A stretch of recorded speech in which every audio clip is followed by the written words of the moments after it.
Hello friends, welcome to series yummy town. నేను మీ శిరీషాని. ఈ రోజు నోటికి ఎంతో రుచిగా ఉండే బీరకాయ పచ్చిశనగపప్పు కర్రీని ఎలా ప్రిపేర్ చేసుకోవాలో చూసేద్దాం. ఈ కర్రీ రైస్లోకే కాదు, రోటీ చపాతీల్లో కూడా సూపర్ టేస్టీగా ఉంటుంది.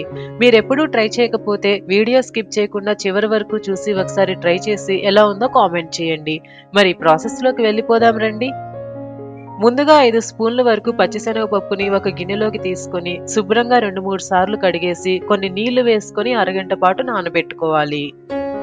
అరగంట తర్వాత చూడండి, ఇలా నానిన తర్వాత నీళ్లు వంపేసి మళ్ళీ ఒకసారి క్లీన్ చేసుకొని పప్పు మునిగే వరకు వాటర్ యాడ్ చేసుకోండి. ఇప్పుడు స్టవ్ ఆన్ చేసి గిన్నె పెట్టుకొని పచ్చిశనగపప్పును ఉడికించుకోవాలి. చూడండి, గింజ పట్టుకొని చూస్తే ఇలా సాఫ్ట్ గా కుక్ అయి ఉండాలి. ఇలా సాఫ్ట్ గా ఉడికిన తర్వాత నీళ్లు వంపేసి పక్కన పెట్టుకోండి. తర్వాత 1/2 kg వరకు బీరకాయల్ని పైన చెక్కు తీసేసుకొని ఇలా చిన్న ముక్కలుగా కట్ చేసి పెట్టుకోండి. ఇప్పుడు స్టవ్ ఆన్ చేసి ప్యాన్ పెట్టుకొని 3 టేబుల్ స్పూన్లు ఆయిల్ వేసుకోండి. ఆయిల్ వేడయ్యాక 1 టేబుల్ స్పూన్ పచ్చిశనగపప్పు, 1 టేబుల్ స్పూన్ మినపప్పు, 1 టేబుల్ స్పూన్ ఆవాలు, 1 టేబుల్ స్పూన్ జీలకర్ర, 2 ఎండుమిర్చీలను వేసుకొని నిమిషం పాటు ఫ్రై చేసుకోండి. తర్వాత 1 సన్నగా తరిగిన పెద్ద ఉల్లిపాయని, 2 సన్నగా తరిగిన పచ్చిమిర్చీలను, 2 రెమ్మల కరివేపాకు వేసుకొని ఉల్లిపాయలు సాఫ్ట్ గా మగ్గే వరకు కుక్ చేసుకోవాలి. తర్వాత 1 టేబుల్ స్పూన్ అల్లం వెల్లుల్లి పేస్ట్ వేసుకొని పచ్చివాసన పోయే వరకు ఫ్రై చేసుకోండి.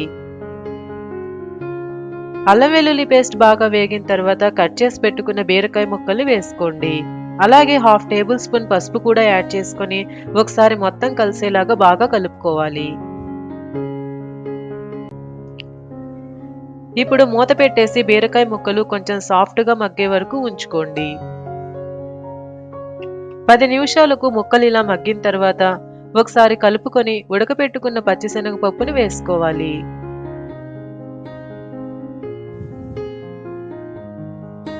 అలాగే రుచికి సరిపడా ఉప్పు కూడా వేసుకొని ఒకసారి కలుపుకొని మూత పెట్టేసి 10 నిమిషాలు బాగా మగ్గనివ్వండి.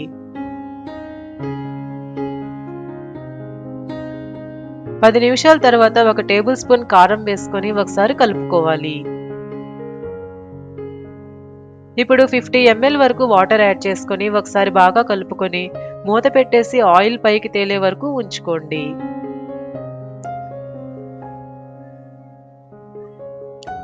చూడండి, 5-6 నిమిషాలకు ఆయిల్ ఇలా పైకి తేలిన తర్వాత ఒకసారి కలుపుకోండి. ఇప్పుడు 1/2 table spoon garam masala powder, అలాగే గుప్పెడు సన్నగా తరిగిన కొత్తిమీర కూడా వేసుకుని ఒకసారి కలుపుకొని స్టవ్ ఆఫ్ చేసేసుకుని వేడివేడిగా సర్వ్ చేసుకోండి. అంతే, ఎంతో కమ్మగా ఉండే బీరకాయ పచ్చిశనగపప్పు కర్రీ రెడీ. చాలా టేస్టీగా ఉంటుంది. మీరెప్పుడూ ఇలా బీరకాయ పచ్చిశనగపప్పు కాంబినేషన్తో ట్రై చేయకపోతే ఒకసారి తప్పకుండా ట్రై చేసి మంచి టేస్ట్ని ఎంజాయ్ చేయండి. ఈ వీడియో గనుక మీకు నచ్చినట్లయితే లైక్ చేసి, షేర్ చేసి, నా ఛానల్ని తప్పకుండా సబ్స్క్రైబ్ చేసి పక్కనే ఉన్న బెల్ ఐకాన్ని ప్రెస్ చేయండి. కొత్త వీడియోస్ పోస్ట్ చేయగానే మీకు తెలుస్తుంది. Thanks for watching.